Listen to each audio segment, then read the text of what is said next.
Welcome, friends, to Beyond the Crucible, the podcast that dares to talk about setback and failure, but not so we can commiserate. It's so we can elevate. I'm Gary Schneeberger, the co-host of the show, and our mission today is to offer you the hope that your crucible experiences, those tragedies and challenges you faced or are facing at this moment, don't define you. They refine you. They did not happen to you. They happened for you. And I don't know many people, and trust me, I search among all the people I know. I don't know many people who know this truth, who know those truths better than the founder of Beyond the Crucible, the host of the program, and my friend Warwick Fairfax. Warwick, we've got, I say it all the time, I'm like a broken record. We have a remarkable story with a remarkable guest today, don't we? We really do. I'm very much looking forward to it. And that guest, listener, is Alice Tsang.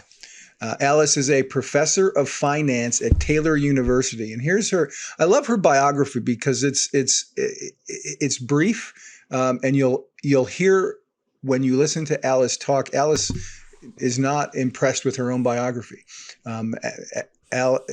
Alice is impressed with other things, and you'll hear all about them. But here's her biography. Growing up in abject poverty, I never imagined I would have so many meaningful experiences because God kept opening doors for me to serve Him and His people. I am thankful for all the learning opportunities which helped me prepare for the next moves. I'm not gonna tell you those next moves because they're gonna sound a whole lot better and a whole lot more meaningful and a whole lot more insightful coming from the conversation that we have with Alice. So Warwick, take it away.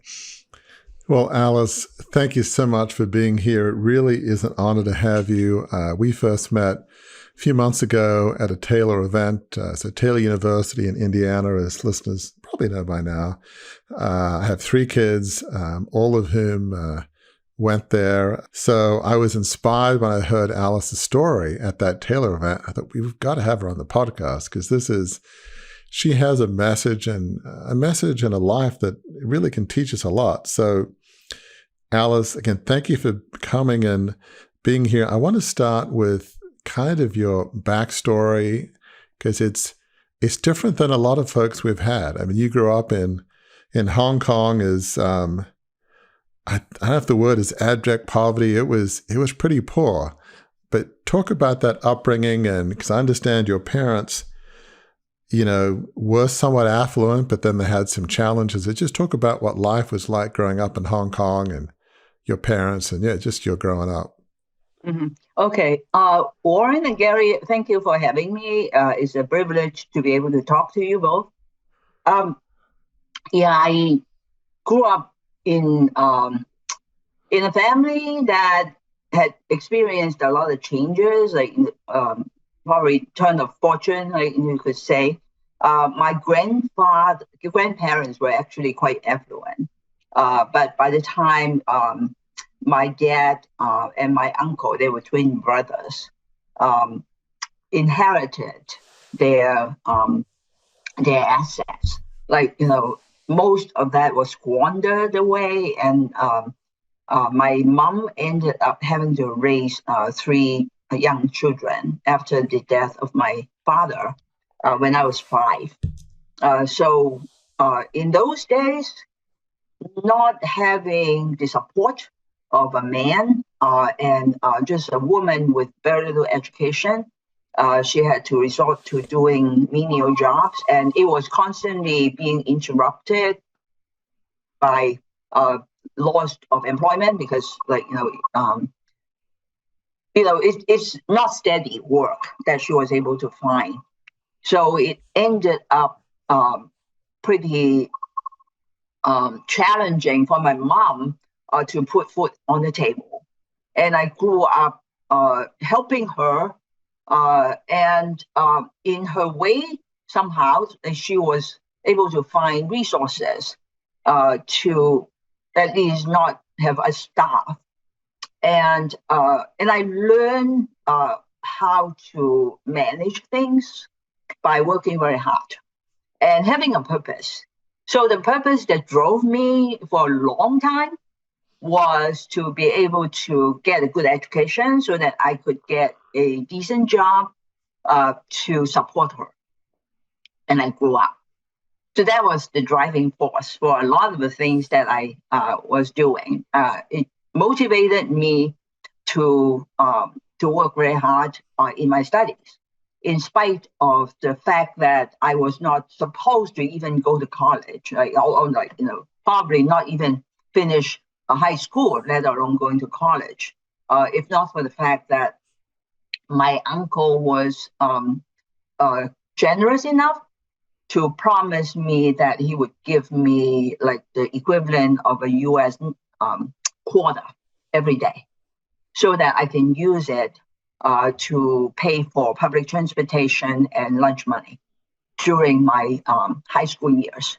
I remember growing up in a tiny little apartment with 15 people squeezed in. And at the time, I had to go to bed very early, like after dinner, 8:30 or so, because it was too noisy. So I would just get up at midnight when everybody's asleep. And I would do my homework. And probably spend a couple hours finishing my homework. By the time I was done, it would be 3:30-ish. And then I would catch a few hours of sleep, and then get up at 6 something, and then took the public transportation. It was a long distance to travel to go to high school. So I did that for 7 years, just because I had to go to prep school in order to go to university, right? So that was how I grew up. And there was no childhood, but I did learn a lot of things because I had to help my aunt and my grandmother to cook for the family. We have extended family living in the same apartment. And so as a result, I learned some cooking skills, learn how to take care of others. And so to me, serving others is just, it's nothing, right? So I'm used to it. And I get joy out of it. If I was able to cook a good meal, everybody kind of liked it. It actually gave me joy. And so that was how I grew up. And I never had imagined where I am today. But I did have opportunities one way or the other, whether it was not because I chose it or it was required of me. Somehow it turned out to be beneficial in the future, when I look back. So as you look at your childhood, I mean, you grew up extremely poor. It's growing up in poverty is one thing. It's tough when you have family or grandparents that were wealthy and then became poor. It's like sometimes you don't know any different, but when you do know different, it makes it worse. Your dad dying when you were 5, and I think you mentioned to us, wasn't the greatest role model in the world. And so it's not like you had this great role model of, ethics and faith and hard work maybe, but yeah, I mean, you didn't grow up with this role model of this is how I should be. Maybe you grew up in some sense with this is how you shouldn't be. So talk about some of that, because that just feels just a bit different and very challenging. Absolutely. I think the interesting thing is that, in Chinese culture, right, especially during my years, women were definitely second-class citizens. And the dependency of women to men for a living, I mean, that kind of put them in their places, right?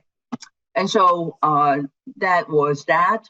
And me being a girl, was not expected to be able to contribute much. So, looking back, the fact that I was able to get so much education, I mean, that was not expected, and that was not too easy. I particularly now, when I see my friends and colleagues and so on, and students, sometimes I almost felt envious that they had an intact family with good parents. And I also realized growing up without a father figure that is a good role model it hurts a lot. Culturally, I already felt that I was kind of somewhat inferior. Without a father figure to kind of guide me, give me advice, protect me, it's particularly challenging. And I thank God that I didn't deviate and end up doing things that could have destroyed my future. So this somehow is a motivator for me to end up teaching now in college, because not only will I be able to encourage my female students, you could be professionals, and don't be afraid of this or that. We can talk about it later. And for the male students, I also encourage them to definitely see their responsibility of being a good, solid, responsible, citizen, as well as a father, a great husband in preparation, right? And if they can do that, the world will be much better. Right. You're looking for a world in which kids grow up in families that are different than yours, with a loving father who can guide, support, a wonderful mother, a good marriage, a sense of partnership. That's totally makes sense. I mean, your story is remarkable because, as you said, culturally, for girls growing up in maybe Asian culture, certainly where you were in Hong Kong, the expectations were low. That's probably, maybe they were lower than low, but it wasn't high, No, it wasn't high. Unless you grow up in a more traditional family, your parents are caring. Just because having parents doesn't mean that the kids are being taken care of, right? But there are different things that we see both in Western and Eastern culture, Chinese culture. But I did grow up in a somewhat broken family, you could say that, because there's only a single parent, and my mom was she needed to work all the time. And one thing that I was also worried was while she's constantly concerned about potential unemployment, she also had epilepsy. Oh my gosh. When I was growing up. So because we were squeezed in a tiny little apartment, my youngest brother, myself, and my mom, we occupied the same bed. And I was 8, 9 years old, and sometimes she would have seizures, and I would be terrified because we didn't know what to do with her, and it was pretty serious. And so we had to get others to revive her, and I constantly worry about when she would be experiencing seizures at night, particularly. Yeah, so that kind of adds another dimension to the traumatic experience. I would say, at some point, amidst all that, what's remarkable, just to unpack the next part of your story, is the level of education. I mean, you now will get to where you worked on Wall Street and now teach at a university level. For some, that's not remarkable. But for you, it's unbelievably remarkable. I mean, you mentioned to us that, you squeezed by graduating from primary school. It wasn't like it was so easy. Mm-hmm. And then you mentioned you went to public school. This was in Hong Kong back when it was, I think, still a British protectorate. So they had O levels and A levels, and it was a British education. Mm-hmm. And yes, you mentioned, your uncle giving you lunch money, but it's funny, high school wasn't easy. I think you mentioned you flunked high school math and I Yes. believe graduate. I think you were majored Yes. in, I don't know, what was it, pottery and something else? I mean, it was, Yeah. it just, if you looked at Alice Tsang in high school, says she's going to be a finance whiz and a finance professor, the teachers would be like, really? I don't know. So talk about high school and, it wasn't like you were on this fast track from first grade. Even graduating high school was probably unexpected from where you grew up. So just talk about flunking high school math, and I think you majored in pottery and shorthand, and I think you wanted your goal was to be like a personal secretary. So that for some people that might not seem a high goal. For where you grew up, that might have been a fairly high goal. So people absolutely. need to understand the context of how you grew up. So talk about just those high school years and, Yes. Yeah, sure. So the kind of like, some hurdles to overcome, right? So financially, I now got some support from my uncle, so I was able to attend high school. And the teaching medium was switched. That was pretty common then, from Chinese to English. And of course, in my immediate family, I was the first to go to secondary school, right? My cousin, I think she was a year younger than me. Like, we live in the same apartment. I would have done the same thing as she had. I was destined to be a factory worker after graduating from primary school. But somehow I was able to pass the secondary school entrance exam. Like, that's a public test, public exam, screening students so that those who did fairly well could go to a public school. Like the British system in the old days, like public schools actually were government funded. They tend to be better quality schools. So somehow I was able to get into one of them. But my school was a vocational school. So people looking at me going hey, they would be dismissive of that because that's not a traditional school. People graduating from those would just learn some work skills, and then they wouldn't be expected to go to college, right? But for me, it's fine. That's exactly what I wanted to do, because I wanted to find a job after graduation to support my mother. And lo and behold, it was not as easy. The first 2 years, first 2 grades were not easy for me because while I did well in other subjects, I was not too good in math.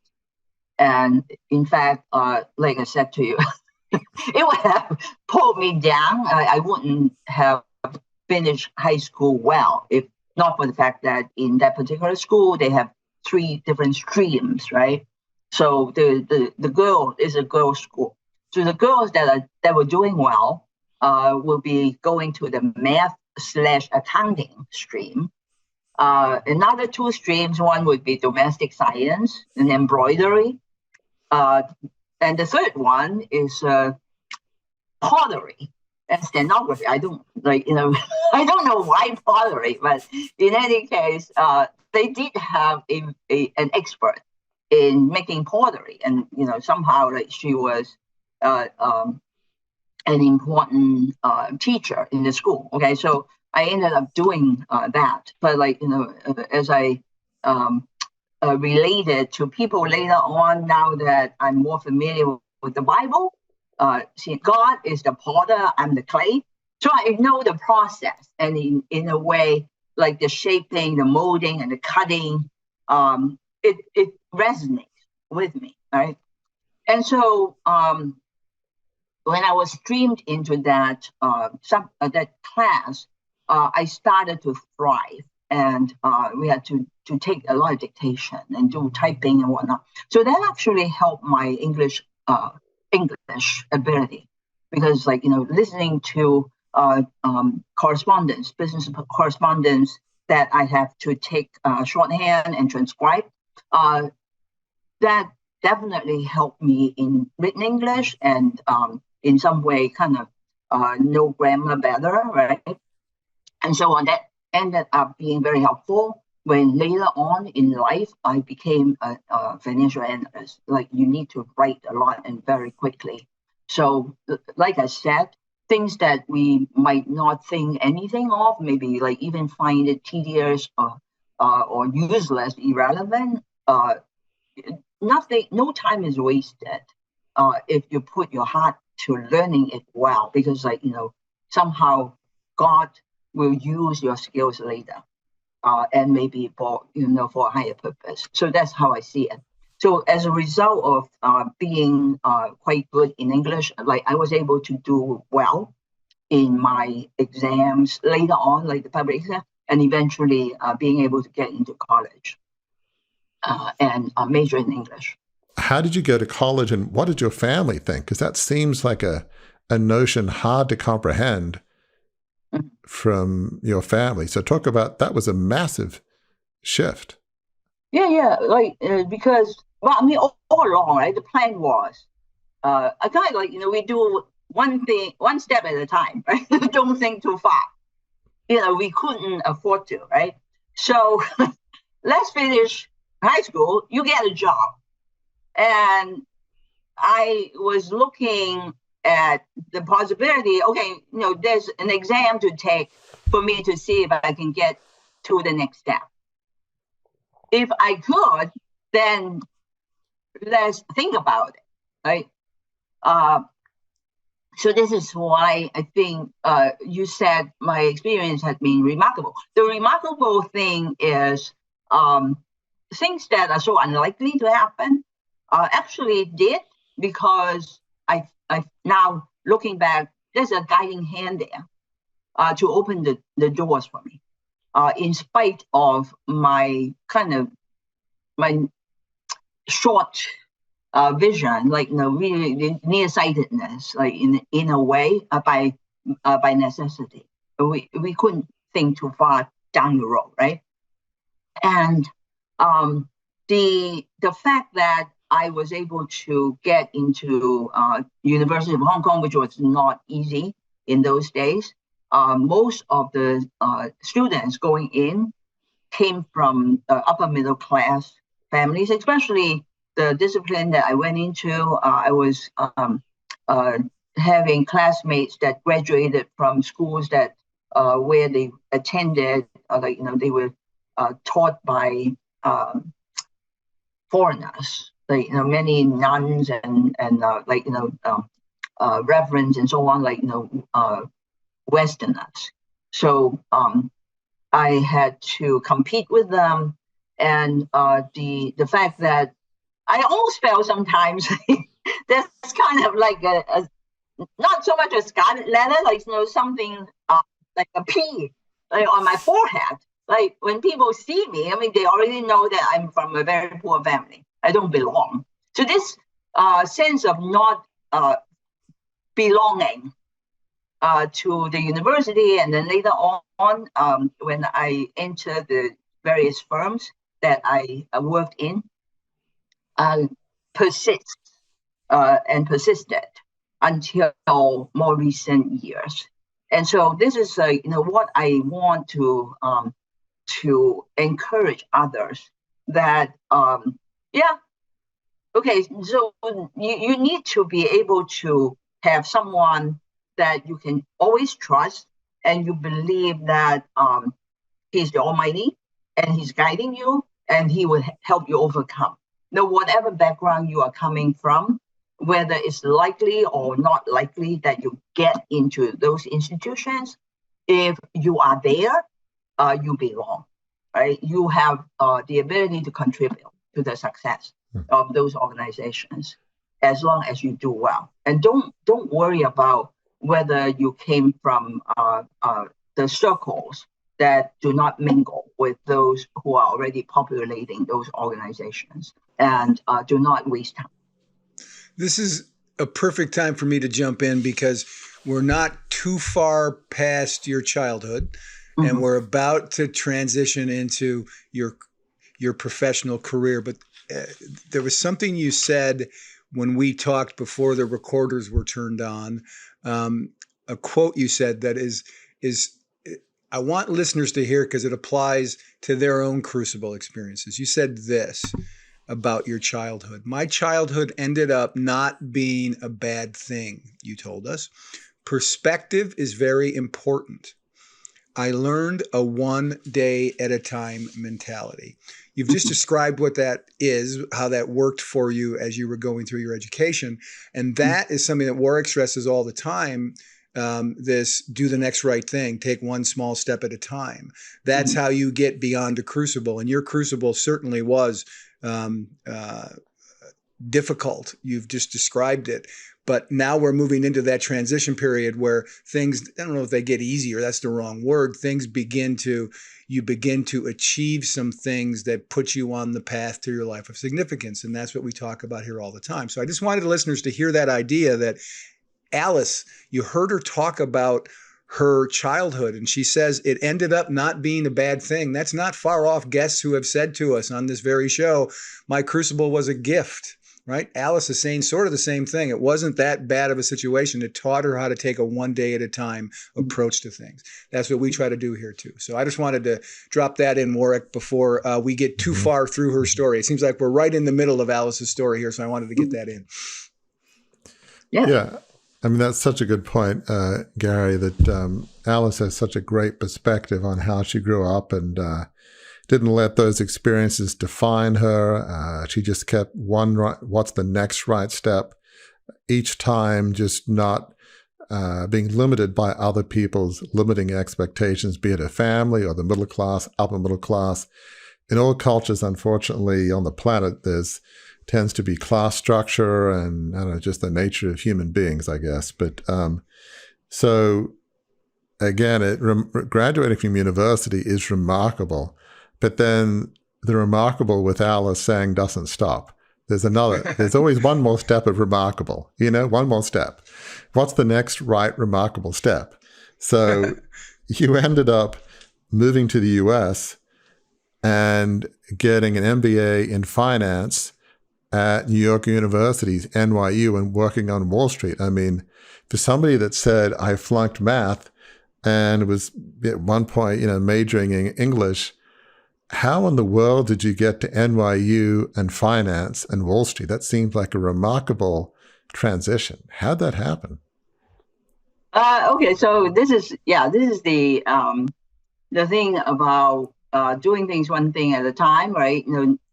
Not being able to think too far ahead, but at some point, I ended up teaching high school English in Hong Kong for a few years before thinking about getting a higher education, so that I can progress in my career. The goal was to get a degree in education, but at the time, I had a mentor.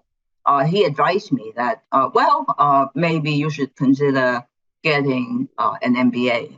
I was, saying, "Are you kidding me? I can't even work one and one add to three. That's probably what I could do." And so he said, why don't you give it a try? Right? You can take some classes and so on. So I did, and I went to some community college, and later on enrolled in a state university to take the business classes. And I found out that I actually was able to learn, and I was able to do fairly well. So eventually I took the GMAT and then applied to NYU and got in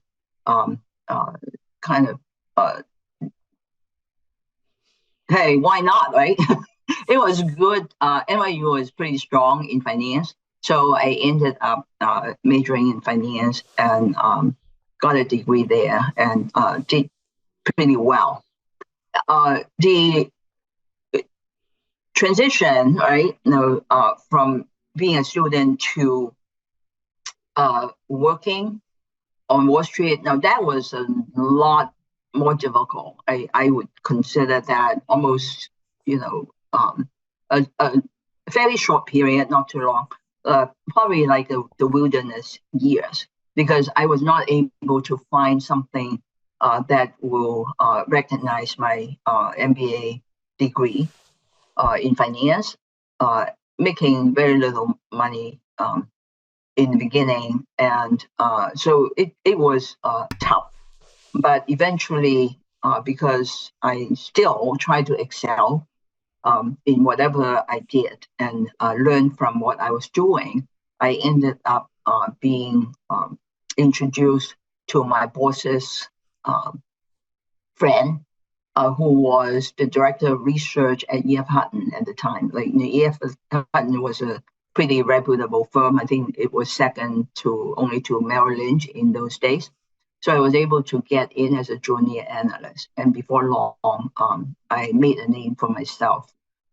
Even though at the time I went in to the firm, I barely know the the abbreviation of the 50 states of America. But by the time I left, I was already quite known, like, to my clients, and eventually I actually got some awards for what I did later on. So, it's not any big deal, but looking back at where I came from, totally not even expecting going to high school, finishing high school or college, and then now having a job on Wall Street. And that was a dream come true. And eventually, I have to say that my family and and I were able to live the American dream. So that is something that I just want to point out why I feel very grateful for what I had been given, and I want to be able to give back in many ways. So talk a bit about those years, because this was, I think, back in the 80s, and life wasn't easy. I mean, you faced setbacks, frankly, discrimination, if not racism, being a woman from Asia. And you have a very interesting perspective. You acknowledge it, you don't sugarcoat it, but yet you found a way to, push back and overcome. So just talk about those years, because that was a crucible of its own, just the blatant discrimination, sexism you faced. So talk about what happened and how you dealt with it, pushed back and overcame it. Sure. Yes. I think the discrimination, in those years, in the 80s, definitely. First, I told you already, right? Because I grew up somewhere else, I spoke English with an accent. I'm still speaking with an accent, and I was not well connected. I don't, and I didn't play golf. I had no clue about sports, right? In those days, and then that's all the traders, the portfolio managers, and most people I work with, they would be bantering, using their own language. So I don't really feel I belong in the way that you would expect, when you work in some place, you become part of the community. So I always feel like somewhat of an outsider. But instead of feeling upset about not being included, I learned how to focus my time. So one thing that I found out is, just spend your time well, be productive, concentrate on the positive, because the learning opportunities were precious. And I did learn a lot of things during my time working wherever I work.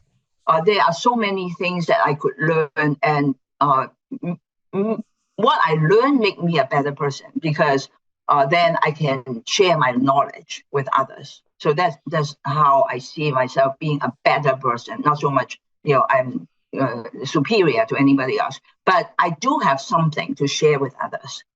So that is what I consider improvement or being better.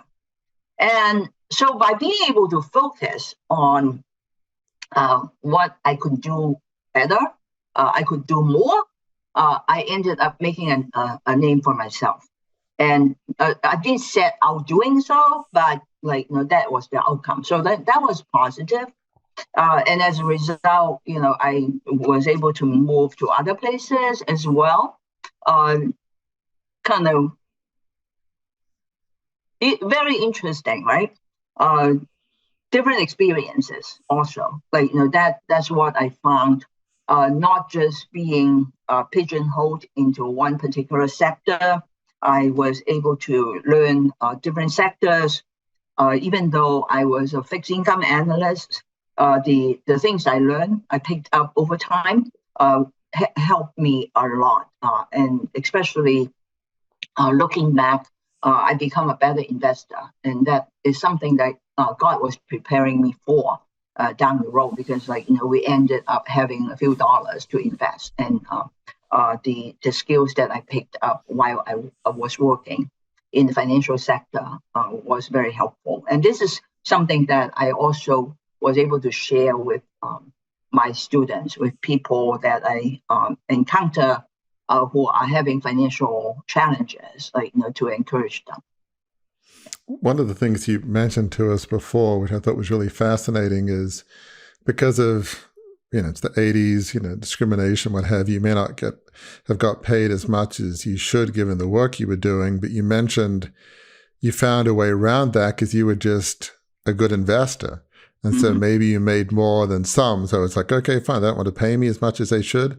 I'll find a way around this. I'll just be a smart investor, and you knew fixed income and other things. So I just found that fascinating. You found a way around that obstacle. It didn't hold you back. You found a way to make money somewhere else. So talk about the attitude that's behind that, because that's a really intriguing attitude you have to life. That's just one example. That's sort of an Alice Tsang way of doing things, right? There's an obstacle. Great. I'll find a way around it. Yes. So thank you for bringing this up. Yeah. So one thing that I am quite sure, usually you don't know, but I'm not the kind that would file lawsuits against people because I'm kind of mistreated or unfairly treated. Even though I strongly believe, if there is something to discover, how the pay scale works and whatnot in the organizations where I have served, that could potentially be the truth, right? But that doesn't bother me at all. For one thing, remember where I came from. So having a job in those organizations, to me, is already such a blessing, right? I was not paid poorly. I mean, I made good money. Did I get paid as well as my colleagues? Maybe not, but doesn't matter. You focus your time in being doing constructive things, right? And somehow, if you don't get the money in here, there are opportunities for you to get your compensation somewhere else, right? So there were opportunities for me to invest, and I just save good money and invest. And to me, it's even better because my investment is under my control. The pay is not so much under my control, if you get my drift, right? So by recognizing that, I actually feel more empowered. And that's what I would share with folks who are kind of feeling bitter or just upset. Okay, so look through what you are experiencing, but there are ways you create opportunities for yourselves. And this is what I really want to come across. Over the years, I probably could have, if I were not Alice Tsang, right? Asian woman, like, no connections and so on, I probably would have had a lot more opportunities if I had been another race and so on. But it doesn't matter. The important thing is somehow you're empowered and you create opportunities for yourself, and you can do it. And I find it doable, and we have done that. And so right now, while I never had imagined, like, so we may be getting to this later, like being a college professor, when I should be long retired, right? Somehow, right? this is an opportunity that God prepared for me, and I feel like the calling is something that I should accept and just go through that door. And also as a result of the ability to invest, we have started a small business, which again was not anticipated. And so we are doing pretty well, like, having a recurring source of income that helped me be able to teach as a volunteer. So I think that is something to celebrate. And I want to emphasize the fact that I had nothing growing up. And now we do have quite a bit, and I feel so grateful. There's nothing, no bitterness that I feel. No matter what experience I had, could that have been better? It does not matter, because what matters is I have so much more than what I was growing up with, and I feel extremely grateful, and that actually gives me peace of mind because now I can be encouraging others and helping others in a substantive way. So let's talk about that transition, because you were doing well on Wall Street. I think, as you mentioned, fixed income analyst. You could have stayed there and probably continued to, well, hopefully, despite the barriers, rise up, do well, even better than you did, which you did very well. But you made a decision to teach first at Gordon College, Christian college in Massachusetts for a number of years, and now in Taylor University in Indiana, another Christian college. What made you feel led that the next right step in your remarkable journey, if you will, what led you to shift from Wall Street to teaching? So the one thing was health. I retired from Fidelity in 2008. And that, like, all hell broke loose, right? Because of my work, like, the company is a huge investor, right, in the market. So we were, all of us, like, working there, had witnessed a lot of developments. And I was one of the analysts analyzing the firms that were experiencing huge problems. And, truth be told, we were analyzing the unanalyzable. If you look at the actions or the lack of solutions, even at the Fed level, Federal Reserve level, like, who were we, right, to be able to analyze and predict what's going to happen? So the stress of the work and, just a lot of pressure and so on. And there's also this, people who work for retirement, right? Early retirement. And there was this thought about, okay, so how much is enough for you to retire comfortably? And at the time when I retired, we had more than enough. So the health issue was something that was bothering me, and the need to stay at work, like, till very late every evening. So eventually, I think that was the right thing to do. And after I retired, I was trying to find something to share my experience. that can enable me to share my experience with others. And this teaching opportunity came up also very unexpectedly when I was visiting a former colleague of Fidelity who was teaching at Gordon. And so he invited me to one of his classes as a speaker. And we started talking, and then later on, the department chair of Gordon, economics and business, invited me to apply for an adjunct professorship. And I started teaching as an adjunct professor, and then the following year they made me full-time. You have a passion for financial literacy, in particular the financial literacy for underserved communities. Talk a bit about what that is and why it's your passion. Yes. Okay, so coming back to my own background, right?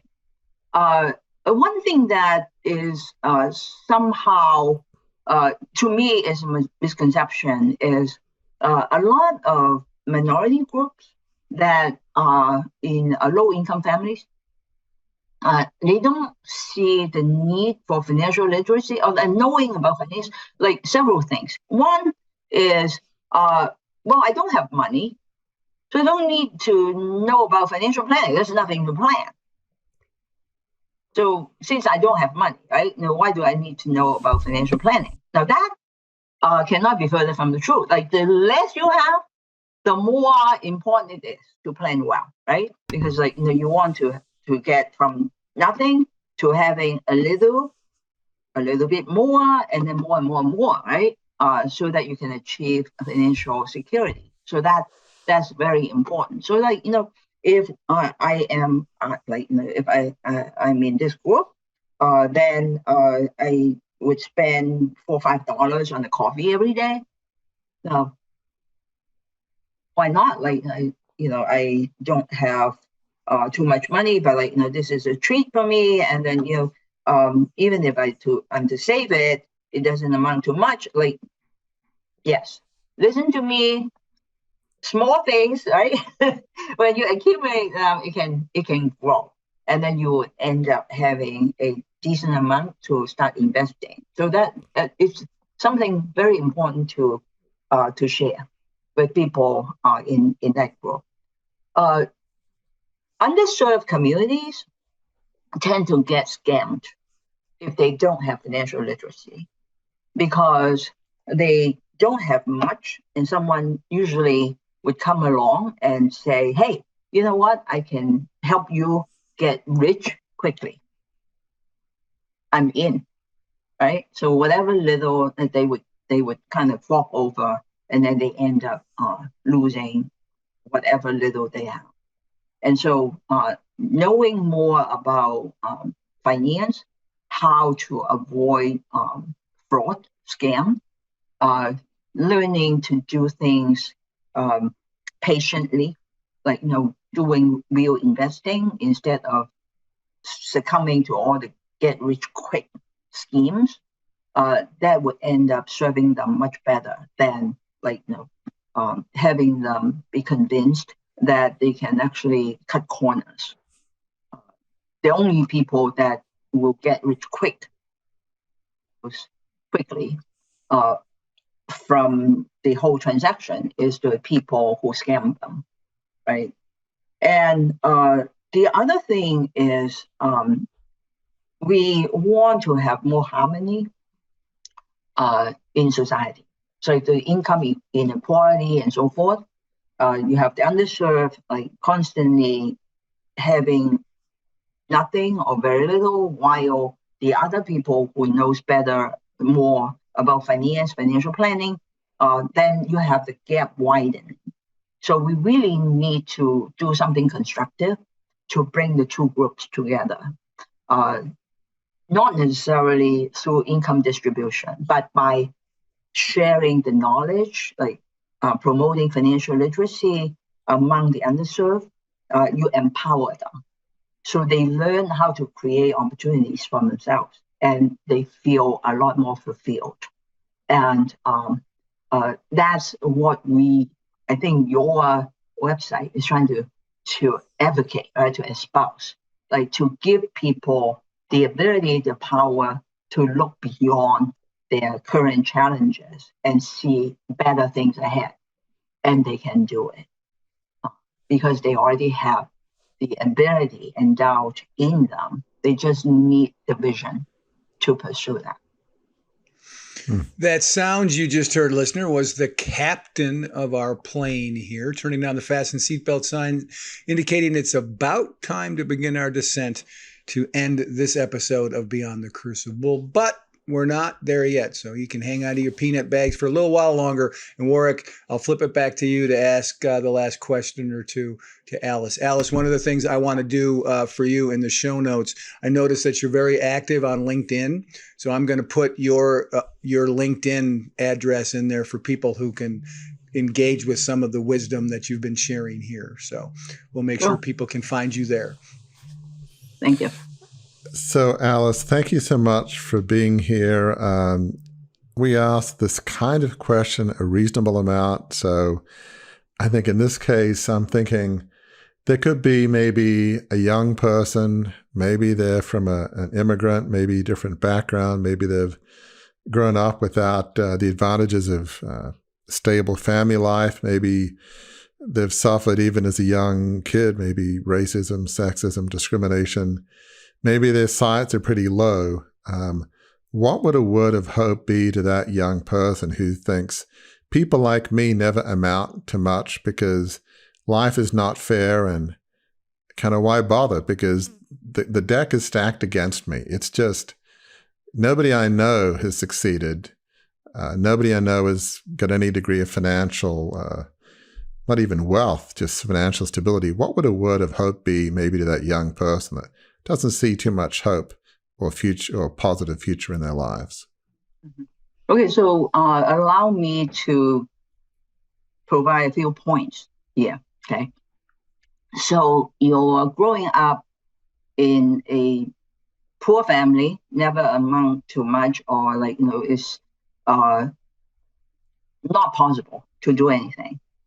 I see you being able to be the leader that can be the one who breaks through the barriers for your family, for your community, so that you can inspire people in your community, right? So this is one thing that I really strongly encourage. Like, we do not have the ability to be perfect, but we can control how much effort we put into a better future for ourselves. And if you already have the abilities, but you don't see the possibility of realizing your dreams, that might be because you haven't started doing something using your ability.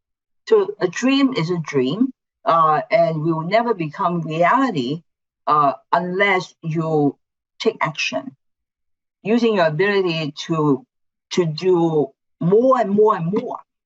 And as you see the results, you will be encouraged and you will dare to do more and aspire higher. So that's what I hope will be an encouragement to someone who grew up like myself. Totally, never, even in my wildest dream. And it's not just something that I say this. My mom also said to me before she passed away, she would never have dreamt. And that's where we would have become, what we would have become. The other thing is we are not doing it alone. I am a believer, so God has been helping me. We also want to look around. There are people around us. If we associate with the right people who are supportive, who are encouraging, we encourage one another and support one another so that we can all move forward. And rather than saying, why bother? My question is, why not give it a try? I have been in the communication business long enough to know when the last word's been spoken on a subject, and Alice Tsang just spoke it. Why not try indeed? So listener, until the next time that we are together, remember this. We do know that your crucible experiences are difficult. My goodness, you heard Alice talk about her growing up years and some of the challenges that she faced, but she did it with a positivity that speaks to the way that she's navigated beyond that. As she said, perspective is very important, and she learned much perspective from what she went through, the challenges that she went through. And that's what we hope, not just this episode, certainly this episode, but every episode of Beyond the Crucible helps you to do. So we do know that your crucibles are difficult, but we also know that on the other side of those crucibles, as you learn the lessons of them and apply them and begin to walk out your journey, that journey can be the most rewarding one of your life, the most exciting one of your life, because where it leads is to a life of significance.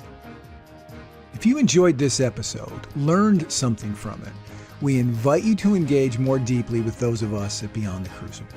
Visit our website, beyondthecrucible.com, to explore a plethora of offerings to help you transform what's been broken into breakthrough. A great place to start? Our free online assessment, which will help you pinpoint where you are on your journey beyond your crucible and to chart a course forward. See you next week.